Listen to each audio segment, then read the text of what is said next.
Bonjour tout le monde, bienvenue au monde de Julien. Aujourd'hui, nous allons parler des fourmis. Quand je cherche des insectes, je trouve souvent des fourmis. Je peux deviner que vous en voyez souvent aussi. Justement, les fourmis ont une des biomasses les plus élevées sur Terre. La biomasse est la masse qu'occupe un organisme vivant, donc sa population et son poids calculés ensemble. Les fourmis sont très légères, mais leur population est très élevée.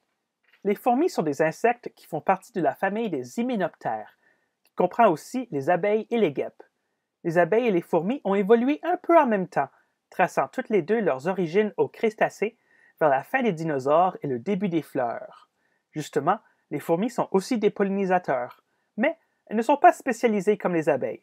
Par contre, elles sont très organisées de différentes façons. Comme les termites et les abeilles à miel, les fourmis vivent en colonie et sont considérées comme un super-organisme car chaque individu agit comme une partie de la colonie et a un rôle spécifique. La reine pond des œufs, les soldats défendent la colonie et les ouvrières travaillent. Les fourmis sont pour la majorité femelles. Les mâles vivent assez longtemps pour se reproduire avec les nouvelles reines. On peut les voir pendant les vols nuptiaux. Les nouvelles reines et les mâles sont les seules fourmis à posséder des ailes. Les reines perdront leurs ailes après s'être accouplées. Les ouvrières travaillent ensemble pour construire la fourmilière et pour trouver de la nourriture. Afin de pouvoir travailler ensemble, elles utilisent un mélange de différents types de communication, comme les sons et les mouvements. Celle la plus utilisée est l'utilisation des phéromones.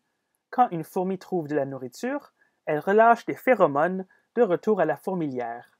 Les prochaines ouvrières suivent le chemin odorant et relâchent des phéromones aussitôt arrivées à la destination. Quand toute la nourriture est récoltée, les prochaines ouvrières arrêtent de relâcher des phéromones et elles cherchent une autre source de nourriture. Comme les humains, les fourmis pratiquent l'agriculture. Le meilleur exemple est les fourmis coupeuses de feuilles, qui récoltent des feuilles pour faire pousser leur vraie nourriture, les champignons. On n'a pas ces fourmis ici, mais nos fourmis élèvent du bétail, dans leur cas, les pucerons. Les pucerons se nourrissent de la sève des plantes et produisent du miella, une sorte de nectar que les fourmis adorent.